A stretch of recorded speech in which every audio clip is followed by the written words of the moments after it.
Salut à tous et bienvenue dans cette nouvelle vidéo qui sera consacrée à l'iPhone X, un smartphone que je teste généralement pas. Je le teste pas pour deux raisons. Déjà parce que généralement c'est des smartphones qui sont testés, retestés et surtestés dans toutes les langues et sur toutes les chaînes du monde. Néanmoins on m'a proposé de l'essayer, donc j'allais pas refuser. Je vais vous donner mon petit ressenti pour m'en être servi pendant quelques semaines. On va un petit peu parler de ses caractéristiques techniques, même si elles sont connues par tous, et on va surtout parler de la différence et de la pertinence de remplacer son iPhone X pour un iPhone XS, savoir quelles sont ses différences, ses évolutions. Donc voilà. Il y aura une petite vidéo de présentation, donc de déballage de la boîte. Après, comme on sait, chez Apple, il n'y a pas énormément à découvrir dans le packing d'origine. Et on parlera ensuite de son écran, de ses performances en termes de photographie, en termes d'autonomie, de ses différentes technologies, que ce soit le déverrouillage Face ID, Apple Pay, les technologies de charge sans fil, etc.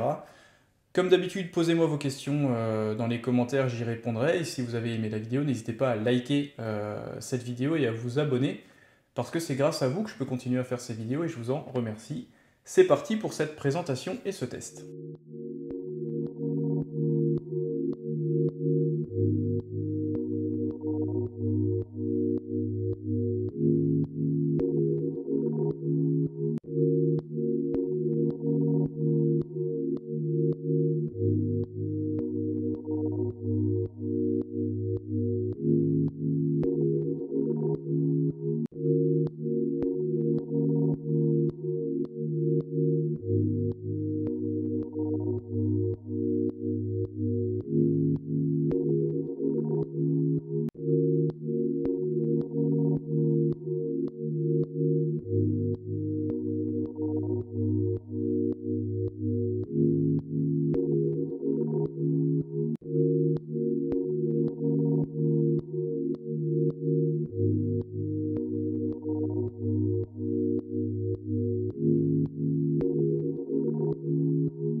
Alors l'iPhone X, qu'est-ce que c'est?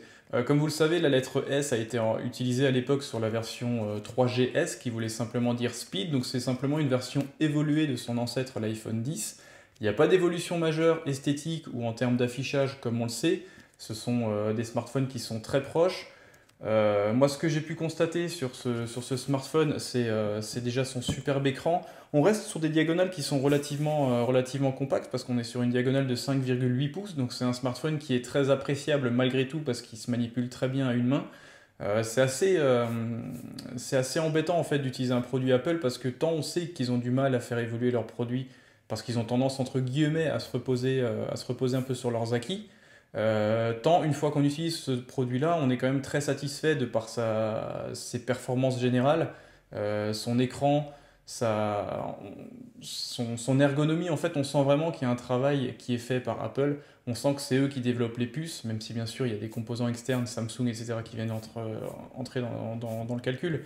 Mais on sent vraiment qu'il y a un développement hardware et software qui est vraiment unique, fait dans une même maison et qui permet finalement d'avoir une adéquation et une utilisation pour l'utilisateur lambda vraiment agréable qu'on ne retrouve pas au jour d'aujourd'hui sur Android. Vous savez que je suis très bien placé pour le dire, j'en essaye des dizaines et des dizaines des smartphones Android qui vont de 250 euros à plus de 1000 euros pour certains, et on ne retrouve jamais cette fluidité de fonctionnement, cet environnement finalement qui est très rassurant, qui ne sort pas trop des sentiers battus, qui n'a pas trop évolué finalement au fil du temps, mais qui reste malgré tout très efficace, très pertinent.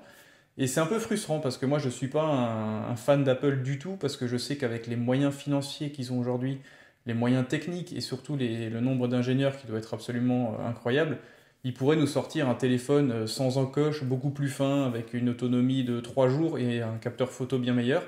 Néanmoins, ils se reposent un peu sur leurs acquis, c'est un peu dommage, mais ça reste un produit qui est vraiment très bon, Après, c'est un produit qui est vendu plus de 1100 euros en prix de base, donc ils ne peuvent pas se louper là-dessus.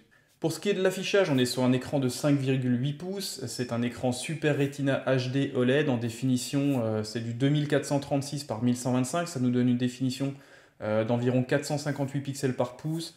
Honnêtement, c'est vraiment un superbe écran, tant en termes de rendu colorimétrique que de luminosité. C'est très flashy, c'est très punchy, ça en envoie vraiment plein la tronche. Donc définition de 458 pixels par pouce, donc vous êtes largement tranquille pour faire toutes vos utilisations classiques d'affichage de texte, de vidéo, de photos, de retouches, même en quelque sorte de la réalité augmentée, même si ça reste un petit peu limité. Technologie 3D Touch toujours intégrée à ce même écran. L'évolution principale par rapport à son prédécesseur, c'est aussi la puce A12 Bionic avec 4 Go de RAM, donc un petit peu plus de performance. On nous parle de 15% de performance en plus. Ni vous ni moi n'allez le ressentir à l'utilisation.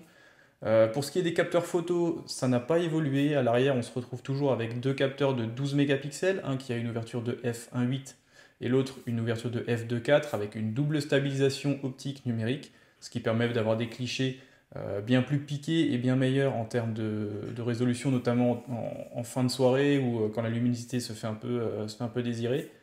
Sur la face avant, on a toujours le même capteur également True Tones de 7 mégapixels avec une ouverture à f2.2. Comme je le dis toujours, plus l'ouverture est grande, plus l'entrée en lumière est importante, donc plus le chiffre sera petit, f1.8, f1.4, f1.2 par exemple, plus vos photos seront lumineuses et plus la profondeur de champ sera courte, ce qui permettra finalement de détacher le sujet du fond de la photographie et ce qui donnera un effet plus pro, entre guillemets. Là, on sait qu'il y a un fonctionnement qui est fait par un algorithme. Les deux capteurs travaillent en collaboration pour essayer de détacher le sujet du fond de la photo. Ça marche plutôt bien chez Apple, c'est plutôt bien détouré. Après, pour moi qui ai fait de la photographie avec des réflexes au format 24-36 avec des optiques qui ouvrent à f1.2, on ne se retrouve absolument pas dans ce cas de figure. C'est vraiment un rendu qu'on voit numérique et qui est plutôt Instagram friendly. En termes de vidéo, par contre, c'est du très bon. Ça filme en 4K à 24 images secondes pour avoir un rendu proche d'un film. En fait, c'est une cadence de film de cinéma classique. Il y a également une fréquence à 60 images secondes et une fréquence entre les deux à 30 images secondes en 4K, donc ça reste très bon.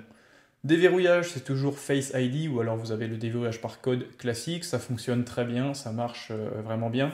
Contrairement à certains smartphones Android type Vivo Nex S ou Oppo Find X, Face ID est compatible avec les applications type banque et toutes les applications sécurisées qui demandent un déverrouillage à l'époque, empreinte.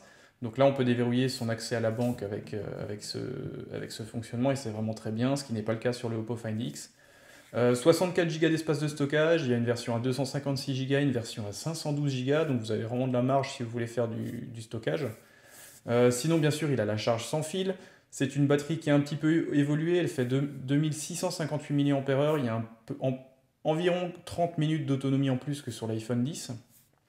Sinon, il tourne sur iOS 12. Il est IP68, son prédécesseur était IP67, mais il me semble que c'est pendant 30 minutes sous 2 mètres, avant c'était pendant 30 minutes sous 1,30 m de profondeur d'eau, donc c'est un petit peu plus confortable. Il pèse 177 grammes, il est un petit peu plus lourd que son prédécesseur, mais on va le voir après.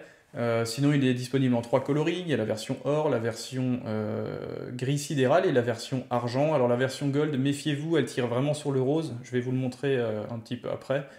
Et voilà, et c'est un smartphone qui est vendu à partir de 1159 euros.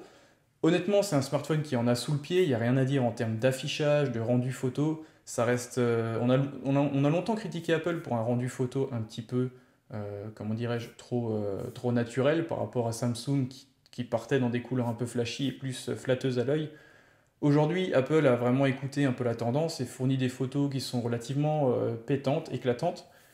Et malgré tout, il faut leur laisser ça, ils ont une très bonne gestion de leurs deux capteurs photo. Et c'est vraiment un bon boulot qui a été fait de la part d'Apple. Il n'y a pas eu d'évolution majeure, certes, mais après, il est dur de faire évoluer quelque chose qui fonctionne plutôt bien, même si bien sûr, il y a toujours à améliorer. Je sais que Apple est un petit peu détesté pour ça, mais honnêtement, ils ont un produit qui aujourd'hui est un petit peu a atteint un peu son paroxysme en termes de développement. Il y a une population qui est prête à dépenser une certaine somme pour ce smartphone et qui finalement peut être justifiée. Honnêtement, il n'y a pas non plus un vol qui est fait par Apple par rapport à son produit. Tout ce qui est mis en place fonctionne et fonctionne plutôt bien. Voilà.